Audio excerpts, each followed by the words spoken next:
got done working out. Have you ever noticed that when you like exercise, your heart rate goes up? Like, I wonder, like, is there a heart rate that like, can your heart rate go up too high? Like, is that bad? Oh man. Is there like a heart rate your heart rate gets to where it's actually getting stronger? Like, I don't know. I think that's what we're gonna study in our,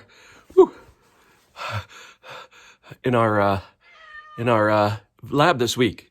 Okay, so we're gonna see like how different kinds of workouts, or at least stresses, affect your heart, and then we'll find out if one is better than the other for like actually making your heart stronger. All right, woo.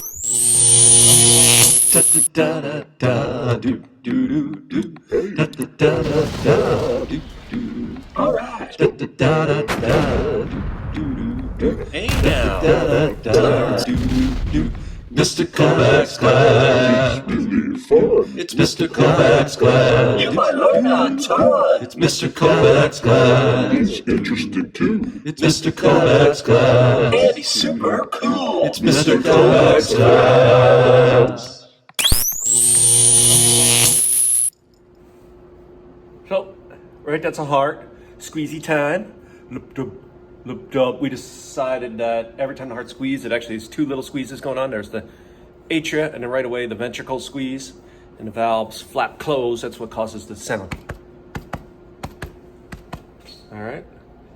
So let's say, like, when the blood comes out of the heart, it's coming out through arteries. So every time blood goes away from the heart, it comes out through arteries. If you've been paying attention, you know that arteries are somewhat stretchy, right? Like they stretch. And that's because they could be under quite a bit of pressure because the heart just squeezed, right? So it's like every time the heart squeezes, lub-dub, it sends blood shooting out of the top of the heart. It's kind of like a wave of blood, like a wave of lub-dub, like a wave of blood, right? And so every time the heart beats, a wave of blood goes to the arteries. Obviously in the aorta, it's a huge wave, but then as it branches into smaller arteries, the wave gets smaller and smaller and smaller. Right? So one of the tricks we use in the business is, if you want to see how your heart is doing, or at least how often it's beating, you find an artery and you feel for the wave. And you can count how many in a certain amount of time. If you do it for a minute, we call that your heart rate, your pulse, beats per minute. All right, beats per minute. The closer you are to the heart, the bigger the wave. So one of the easiest ones to find is what's called the carotid artery. All right, so it actually is an artery that breaks right off of your aorta and then starts to bring blood to your brain. So if you can find your carotid artery, you should be able to feel a pretty good pulse there, right? It's not in the front of your neck. It kind of runs up along the side of your esophagus, the side of your trachea, the side of your windpipe. Okay, so the carotid pulse. So you should just be able to rest your fingers kind of on the side of your Adam's apple. Feel the pulse, and every time you feel the pulse, it means blood has just been squeezed out of your heart. It's going by your fingertips, and you feel that. You want to use your 2 forefingers when you find pulses, because your thumb's got a pretty big artery in it too, and you might actually wind up feeling both your thumb pulse and a carotid pulse. And since they're different distances away from the heart, you might get like a double beat. You know what I mean? You might feel double, but that's pretty much the standard. Now, when you're finding pulses on other people, even sometimes on yourself, this is not that comfortable to be pushing on your neck. So probably the most common other pulse that people find is a pretty big, now it's fairly far from your heart, but it's close to the surface. We call it the radial artery, and it runs down the radius, which is a bone, right? That runs, basically it's feeding blood to your thumb. Okay, so the radial artery, if you want to find the radial pulse, you need to push lightly with your fingers until you can feel blood going by the radial artery. It's not right in the middle of your wrist. It's kind of on the thumb side, off to the side. And if you can find your radial pulse, that's a little bit easier. And then usually in the business, what we do is, right, when we're feeling for a pulse, radial pulse, we feel for like 10 seconds. So we watch the watch for about 10 seconds, and then we figure out how many times how many pulses we felt, and then we multiply that number by 6. Okay, so you got to use your 6 times tables. If you felt 10 pulses times 6, that would be 60 beats per minute.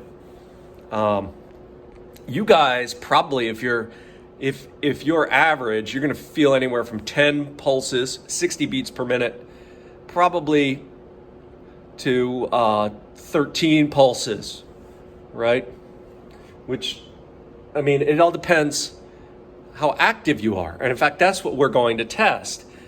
You know, one of the things that happens is that, of course, as you need more of the stuff that Little Red is carrying delivered to your tissues, the only way to get it there is to move it there faster.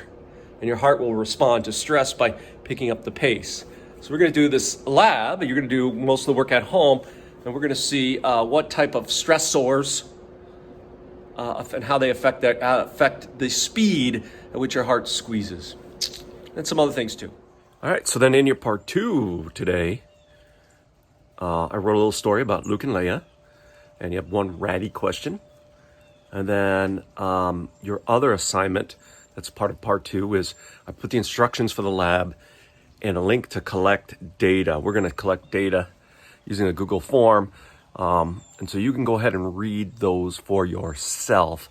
I'm not going to read them to you because you can read them for yourself.